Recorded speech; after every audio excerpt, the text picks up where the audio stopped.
It was one heck of a day for Payton Pritchard on Sunday. It was announced early in the day that he had agreed to a 4-year, $30 million contract extension with the team, and then he led the Celtics to a comeback preseason victory over the 76ers last night. It was an awesome game from him that featured a first quarter buzzer beater and totaled 26 points on 64% shooting.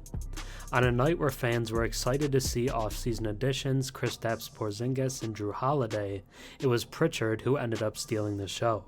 Don't get me wrong, Porzingis was awesome early on, and I considered making my video on him because he looked so dominant. But I decided to shine some light on a player who deserves more attention. Pritchard was the fourth guard last season, stuck behind Marcus Smart, Derrick White, and Malcolm Brogdon. This led to him getting only 13 minutes per game, and his minutes and points had gone down in each of his 3 years in the league so far. It was so frustrating that Pritchard actually asked for a trade last season, wanting to be on a younger team that would actually give him a chance for legitimate playtime. But this offseason saw the Celtics offload 2 guards, Smart and Brogdon, and only bring back Holiday. That leaves the third guard spot open, and a chance for very increased minutes for Pritchard. I believe he's going to make the most of it. The Celtics have a clear top 6 guys, but the 7th man is up for grabs. Pritchard would be my favorite to take that spot.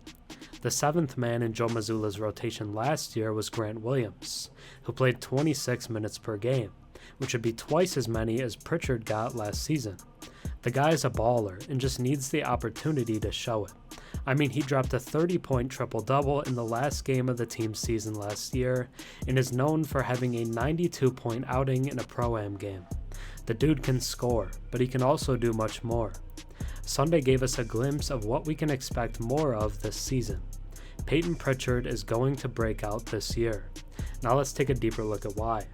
Before we get into Payton Pritchard's very impressive preseason opener, if you enjoy my content and watch a few videos of mine, think about subscribing. 96% of my viewers are actually not subscribed, so if you're watching before and enjoy the content, drop a sub and comment down below. It really helps the channel. If you like college basketball, then you're already very familiar with who Payton Pritchard is.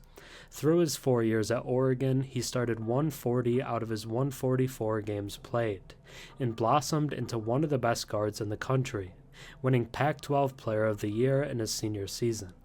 He's one of the best players in the history of Oregon's program and the Pac-12 Conference. He can score with the best of them, and we saw it throughout his career there.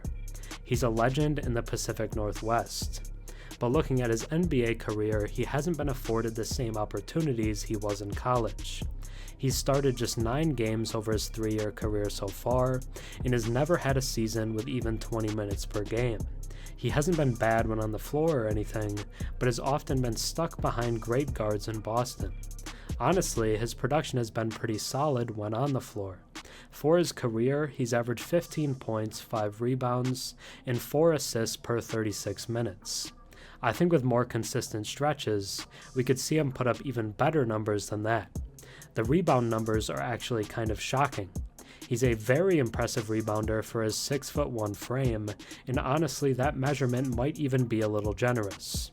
I'll focus on 2 performances to showcase my point. In the last game of the 2023 regular season, teams were resting their players, and that meant more opportunity for him to shine. In that game against the Hawks, he finished with 30 points, 14 rebounds, and 11 assists. He became only the 3rd Celtic to reach those marks, joining historic company with Larry Bird and John Havlicek. He actually had 22 points against the Raptors shortly before that game as well. But then I want to look at Sunday's preseason game against the 76ers, where he put up 26 points on 9 of 14 from the field and 6 of 11 from 3. It wasn't a triple-double, but it did come in a game where both team starters played deep into the 3rd quarter. Then Pritchard led the team to a comeback victory after the starters went out. It was very impressive, and he had the best game of anyone on the court. Am I telling you that Payton Pritchard will be the team's next Isaiah Thomas? No, I don't think he's going to average nearly 30 points per game and get MVP votes. I don't even think he'll start. This Celtics team is stacked with talent. but I do think he'll emerge as a vital contributor for this team and get big minutes throughout the course of the season and in the playoffs. The team will need him. They lost 4 rotation players from last year and only really replaced them with 2, so depth is a legitimate concern.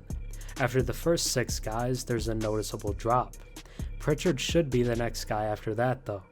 It will be between him and guys like Sam Hauser, Oshae Brissett, and Lamar Stevens, but I think it'll be him. I expect him to absorb a lot of Malcolm Brogdon's production from last season, who ended up winning 6th Man of the Year. I could see him putting up similar numbers to the 15 points, 4 rebounds, and 4 assists per game that Brogdon did last year. I expect a big step forward from him. Payton Pritchard is going to break out this season. Thanks for watching. I'm Herm. Have a good one.